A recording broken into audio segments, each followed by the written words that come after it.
A few tidbits here and there about the Twin Peaks television series and the film that stand out to me, and I don't hear anybody else talking about it. After watching and rewatching them all, I've yet to resolve some of these. Some might seem blatant, and some probably went right by you. Things maybe you missed, and I have not heard anybody bringing up. So without further ado, here's a list of things I've noticed nobody else talking about in Twin Peaks Seasons 1, 2, 3, and the film Twin Peaks Fire Walk with Me. We're allegedly introduced to Judy in Fire Walk with Me and the Mother Shape in Season 3, but I think we were introduced to Judy way back in Season 1 in Cooper's Dream. I've heard speculation to the Owl Cave ring being the same representation as the Judy Mother Shape. Even though Philip Jeffries seems to nullify that in Season 3, they are suspiciously similar.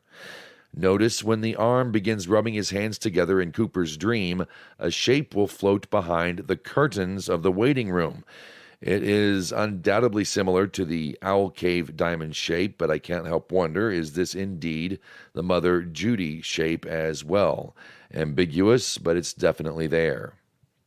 Another example I've not heard anyone discuss is the changing car in which Carrie Page is riding on the way back to Twin Peaks. We've got Coop and Diane riding in a 60s model sedan when they cross over, and Cooper wakes. He's driving a late model sedan, the same one in which he picks up Carrie Page. But on the journey back, we get one quick shot of Carrie in the 60s sedan, then back to the late model again.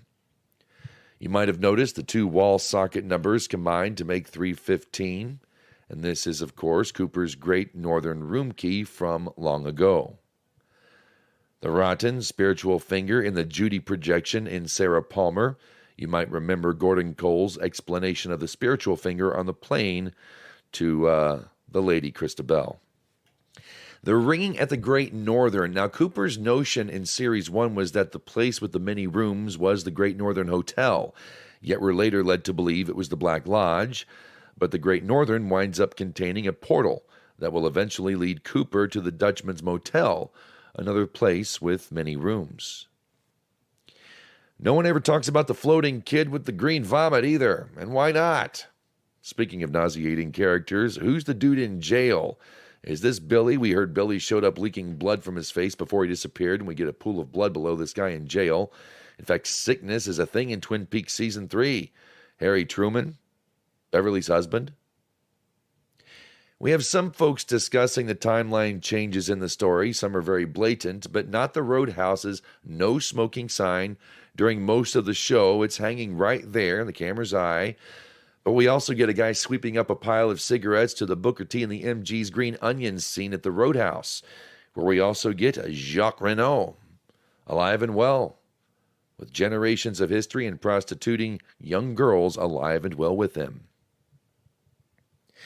We get at least 3 Coopers transmitted from below in Twin Peaks Season 2, and Major Briggs shows them to Dale Cooper. Of course, in Season 3, the last Cooper, or more Coopers, are cut off on the scroll that Frank Truman is reading. One of my favorite things few people seem to be noticing is the eye looking back at Cooper in the pink sky. Also, you'll notice that Chalfant Tremonts are always having something to do with doors. Get this. Donna meets them when she goes over the threshold in Season 2. Chet Desmond reaches for the ring beneath the door in which he just knocked on the camper at the Fat Trout Trailer Park.